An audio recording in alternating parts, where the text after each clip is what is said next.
La parashá de esta semana es parashá Ekev. Deuteronomio de Barín 7:12.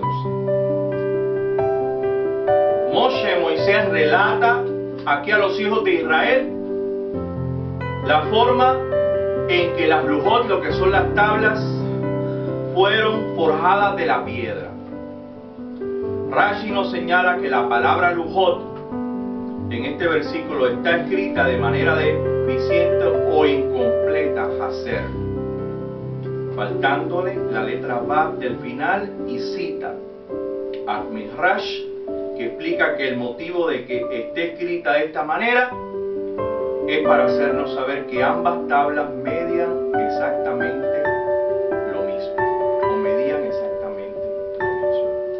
Algunos comentaristas entienden con esto que con la segunda Vav, faltando la palabra, puede ser leída Luhat, que significa una sola tabla, así indicándonos que ambas tablas eran físicamente idénticas.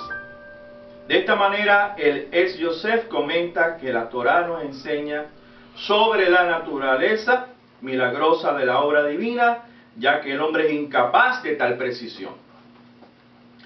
Lo que nos parece difícil de entender es que si la Torá quiere señalar la perfección de las lujot, ¿por qué lo hace escribiendo defectuosamente la palabra? Adicionalmente, queremos saber por qué en otros lugares de la Torá está escrita la palabra lujot defectuosamente, pero faltándole la primera vav, imposibilitando que pueda ser leída como lujat. Queremos explicar que si Leonardo da Vinci hubiera pintado dos cuadros idénticos de la Mona Lisa, lo que es la Gioconda, en vez del único realizado por él, el valor de cada uno de estos cuadros sería mucho menor que el del existente actualmente. Lo que hace especial a esta pieza es que es única, y su exclusividad se sustenta en lo difícil que sería duplicarla. Resulta de lo anterior que una sola Mona Lisa representa una obra maestra, pero dos obras iguales introducen un elemento de lo que es la mediocridad. Por eso, a pesar de que la exacta similitud de las dos tablas muestra la perfección de la obra del Todopoderoso, el hecho de que hayan sido duplicadas menoscababa el valor único de cada tabla. Por tal motivo, pese a la extraordinaria precisión de la obra divina, este elemento desfavorable queda grabado en su nombre.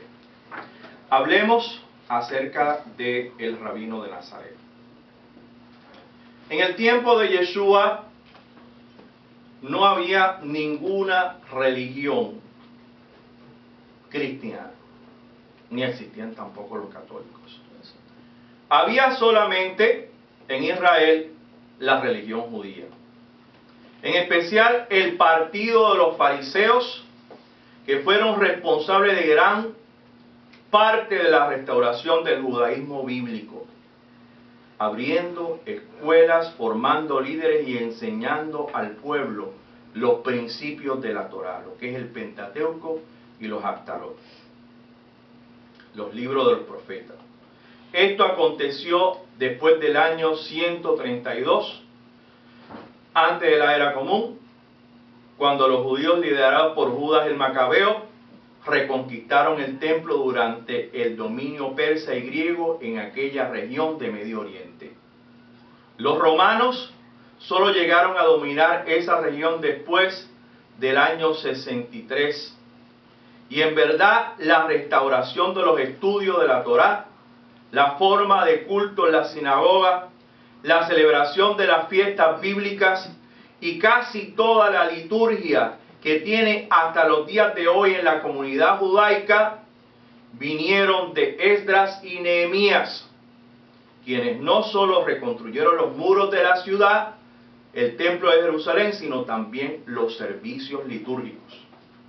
En esa época, el pueblo hebreo había perdido gran parte de sus costumbres y tradiciones al vivir 70 años en el exilio en Babilonia.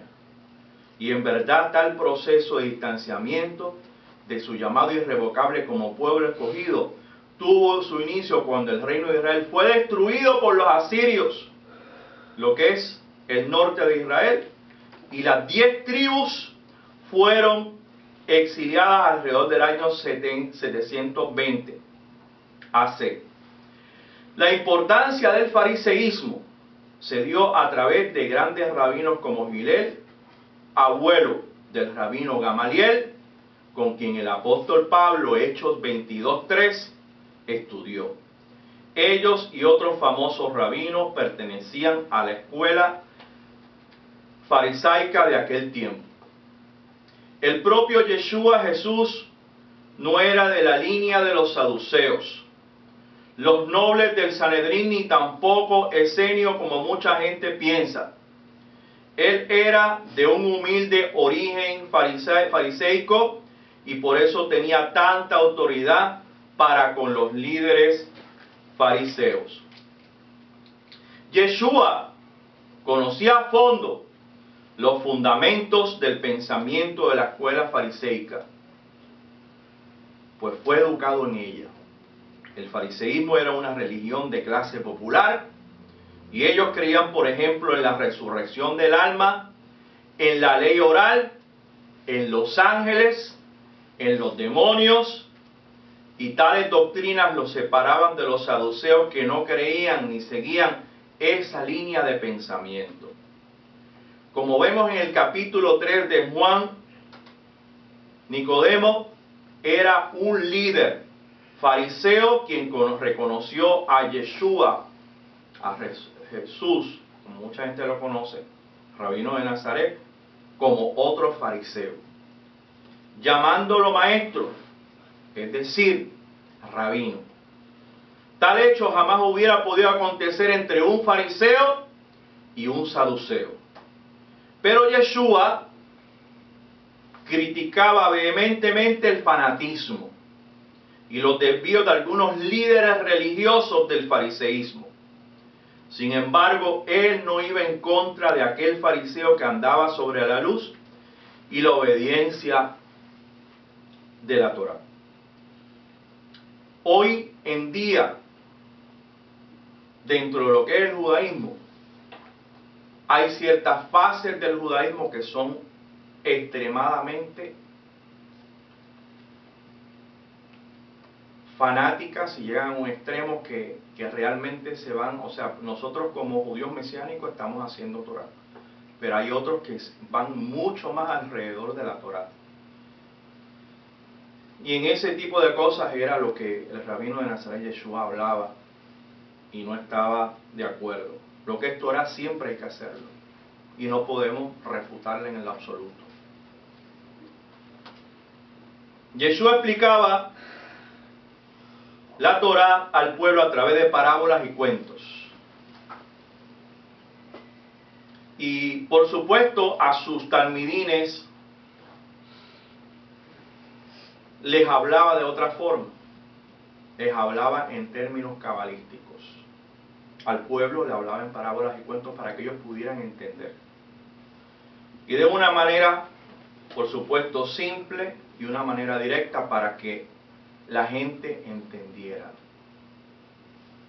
Si los fariseos no hubiesen restaurado los principios bíblicos del judaísmo, el pueblo no estaría apto para entender el mensaje de Yeshua y más tarde de sus talmidines, sus apóstoles y discípulos. Y esta fue sin duda una grande contribución de los fariseos. Entonces, ¿a qué conclusión podemos llegar?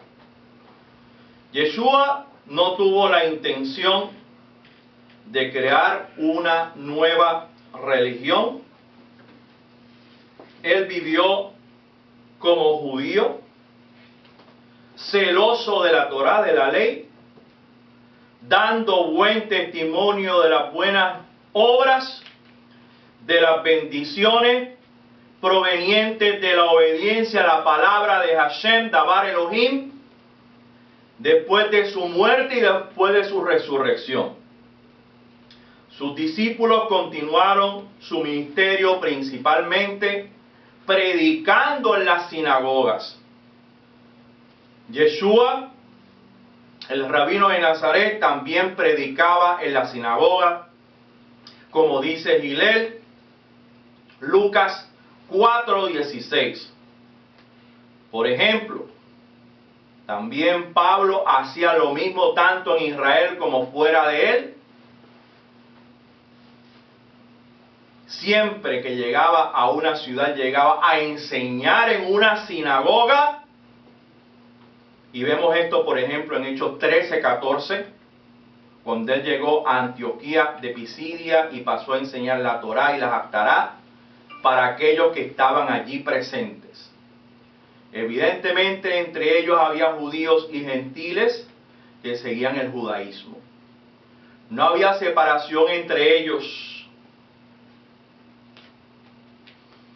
Es decir, algunos creían que Yeshua vino y murió como Mesías de Israel y otros no. Pero todos eran judíos celosos de acuerdo a las enseñanzas de la palabra del Dabar Elohim, la palabra de Hashem de Dios. Encontramos otros ejemplos más, como aquel registrado en Hechos 18:4, donde Pablo, el rabino Shaul, llegando a la sinagoga de Corintio, discutía todos los sábados y persuadía a judíos y también persuadía a griegos. Y esto muestra que había también gentiles en medio de ellos, siendo que unos eran creyentes en Yeshua y otros no. Los creyentes en Yeshua, judíos, se les llamaba nazarenos, mashiachines o netivab en hebreo, que significa los del camino. Estos eran los mesiánicos de la época del primer y segundo siglo, pues creían en el Mesías Yeshua, el rabino de Nazaret. La palabra Mesías, Mashiach, en español significa ungido. Y cuando comenzamos a traducir las buenas nuevas de Yeshua, el rabino de Nazaret, a quien muchos conocen como Jesús, a la lengua griega con la finalidad de que este mensaje llegase a las naciones, el término Mashiach fue traducido entonces para Cristos. De allí entonces los términos mesiánico y cristiano. Pero no había una religión cristiana, no existía, o católica, o ninguna de las denominaciones cristianas que existen hoy en día. Solamente los de Antioquía, los discípulos fueron llamados en lengua griega por primera vez cristianos. Hechos 11:26. Por vuelta del año 132 DC hubo en Israel una revolución comandada por Bar Kokhba, y tal judío era religioso y quería un Israel libre del dominio romano. Tito ya había destruido e incendiado Jerusalén, y en el templo en el año 70 DC, después de la época de la revolución de Bar Kokhba, el emperador Adriano cambió el nombre de Israel para Palestina, como si fuese la tierra de los filisteos, y su capital Jerusalén. Jerusalén, sí, que significa ciudad de paz, para el nombre de Aelia Capitolina, capital del sol, en homenaje al dios Sol, adorado también por los romanos. Un hecho grave aconteció en esa época, y el rabino Akiva declaró a Bar Kokhba como si fuese el Mesías esperado por Israel. Tal hecho fue de gran conflicto entre los creyentes mesiánicos y los no mesiánicos, pues ambos frecuentaban las mismas sinagogas, tanto dentro y fuera de Israel. Y en tal conflicto había muchas razones, pues los judíos y gentiles creyentes no podían aceptar a Bar Kokhba como Mesías verdadero. Según la palabra Hashem Dios, era muy sabido que él no podía ser el Mesías, pues no cumplió con las profecías. Él no nació en Belén, como el rabino de Nazaret Yeshua, no era descendiente de la casa de David tampoco, como por su... Ciertamente nuestro amado Mashiach Yeshua también era descendiente de la casa de David y de la tribu de Judá, y aún no fue criado en Nazaret. No nació de una virgen, no fue traicionado y vendido por 30 monedas de plata, no murió en un madero y tampoco resucitó. Tomando solamente estos ejemplos de algunas de las decenas de profecías sobre el Mesías, concluimos finalmente que Bar Kokhba, en hipótesis, de ninguna manera podría ser el Mesías de Israel. Así los judíos mesiánicos comenzaron a dejar las sinagogas, pues muchos líderes de las mismas creían en la falsa declaración del rabino Akivá, y después de esta época los creyentes mesiánicos pasaron a ser perseguidos cruelmente por el régimen de Roma. Era el tiempo en que ellos pasaron a reunirse en las catacumbas y otros escondites, hasta que la madre del emperador Constantino se convirtió al cristianismo e influenciado por ella, Constantino no lo deja perseguir a los cristianos, sino que declara ahora el cristianismo, ya sin la presencia de los judíos, como una religión oficial de todo el imperio romano, cambiando el sábado por el domingo, eliminando todas las fiestas judías y todo lo referente a lo que es el judaísmo, siendo entonces controlada por Roma a través de sus directos obispos asesores, y de allí entonces tuvimos el inicio del cristianismo romano, ya conforme a los primeros concilios, el concilio de Nicea 323 DC, que daba una nueva estructura al cristianismo, y sin embargo, eliminando a los judíos paulatinamente de esa fe, iniciando así un proceso radical de separación de la iglesia de sus raíces judías completamente. Más tarde esta religión cristiana, ya separada de Israel y de sus tradiciones, costumbres y principios bíblicos judaicos, vino a denominarse como catolicismo romano. No fue sino hasta la mitad del siglo XVI cuando Martín Lutero se desliga del mando de Roma, rompiendo con varias de las tradiciones y doctrinas, dando así inicio a la ramificación protestante. Desde ese momento hasta hoy tenemos una gran cantidad de ramificaciones y denominaciones evangélicas que ya suman más de 4.500, y son las religiones aún más que los versos que tenemos en la Biblia, de los versículos que tenemos en la Biblia. Por un lado, la iglesia salió de Roma y tomó nuevos rumbos, y por otro lado se olvidó a volver a sus orígenes. Preguntémonos ahora, ¿no sería tiempo de que la iglesia cristiana y todos los latinos volviesen a sus raíces bíblicas y judaicas, proclamadas y vividas por nuestro amado Yeshua, el rabino de Nazaret, y sus discípulos del primer siglo? Esto es lo que propone el movimiento mesiánico, quienes, agregando a los judíos que creen en Yeshua, en Jesús, Yeshua el Mesías de Israel, los cuales continúan viviendo como judíos, como un pueblo, los cuales pertenecen a una nación y poseyendo una tierra, la tierra santa de Israel. Vuelve a tus raíces hebreas. Suscríbete, vuelve a tu Dios de Israel. Vuelve a lo que el rabino de Nazaret amó, que es la Torá. Shalom, Alejem, Shabbat Shalom. Esto no lo va a parar nadie y jamás.